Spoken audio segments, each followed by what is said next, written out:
Nasubukan nyo na ba ang bagoong na alamang na may baboy? Na kapag ito ang ininegosyo mo ay siguradong papatok talaga ito sa inyo. Ito na naman po ang klaseng negosyo na siguradong kikita ka ng malaki. Dahil hindi lang po ito bukod sa masarap na sausawan, pwede nyo po itong iulam sa kanin. At hindi lang yan, hindi po ito madaling masisira o mapapanis dahil tatagal po ito hanggang 6 months. Kaya for today's video, i-share ko po sa inyo kung paano ko po ginawa ang aking bagoong alamang with pork. So ang una natin gagawin guys ay isasalang po natin sa kawali yung ating bagoong at ibababad po natin yan sa suka. And then papaapuyan po natin yan sa mahinang apoy. Sa 1 litrong suka na binili ko ay hindi ko lang po inubos. Bali nagtira lang po ako ng kaunti. Bali ipapantay lang po natin yung ating suka sa ating bagoong at hayaan po itong kumulo hanggang sa matuyot po ito sa mahinang apoy. Habang naghihintay po tayo na matuyot ang ating bagoong, dito na naman po tayo sa ating ibang ingredients. So ihanda lang po natin yung ating kalahating kilong pork. Kalahating kilo lang po ang isasahog po natin. And then maglalagay po tayo ng 5 pirasong bawang. I-chop lang po ng maliliit ang ating garlic. At kung meron po kayong grinder ay okay. Bali 250 grams nga pala ang sukat ng aking garlic guys. Kung mas maraming bawang mas maigi dahil mas lalong sasarap po talaga yung ating bagoong. So yan na, natapos na sa paggayat ang ating garlic at dito na naman po tayo sa ating siling maliliit.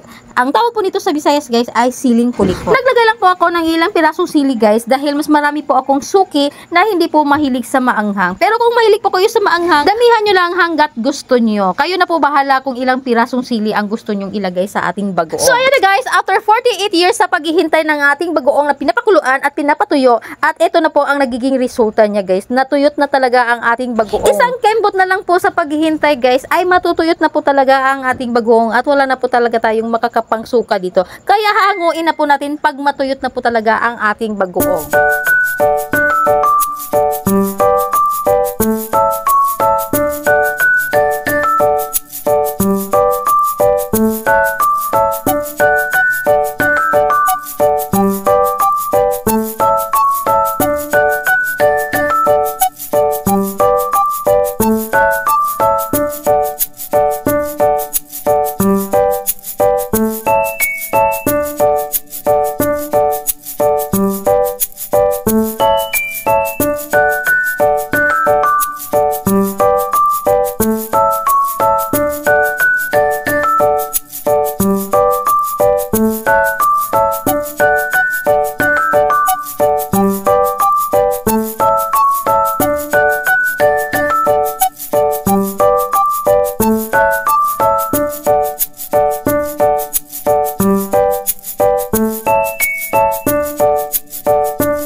tapos na at nakaluto na po ako ng bagoong alamang with pork at pwede na po siyang ibenta. Sa benta ko nga pala ng aking bagoong guys ay nagkakalaga po ito ng 120 pesos. Pero pag wholesale price guys ay ibebenta ko siya sa halagang 90 pesos. So ibebenta nyo po ito sa mga bahay-bahay guys ay nagkakalaga po ito ng 120 pesos. O diba? So kikita po siya sa bawat bottle ng 30 pesos. So ayun guys, sisipagin na po yung ating reseller. Na guys, alam kong curious na po kayo at excited na po kayong malaman kung magkano ba ang kinikita ko sa aking bagoong na kahit nasa loob po ako ng bahay ay kumikita po ako. Nagko-costing po talaga ako sa aking bagoong guys sa halagang 562 pesos. Nakagawa po ako ng 11 bottles sa isang batch. Pag mabenta po ito lahat guys sa 90 pesos, aabot po siya sa halagang 990 pesos. Mag-click po talaga ito sa inyo guys. Doblehin nyo lang po yung ingredients para naman sa ganon ay makagawa po kayo ng maraming bagoong. Salamat naman po kung umabot ka sa part nito. Sana po ay nagustuhan niyo po ang aking video at sana po ay may natutunan po kayo sa araw na ito. At kung ikaw ay bago ka pa lang sa aking channel, huwag niyo pong kalimutan na pindutin ang subscribe button, hit the visual bell para lagi po kayong updated sa mga videos na aking i-upload. At kung ikaw ay may mga katanungan, huwag niyo pong kalimutan na mag-comment po kayo sa baba at para naman sa ganun masagot ko po yung mga tanong ninyo. So that's it for today's video. Thank you for watching. Bye bye!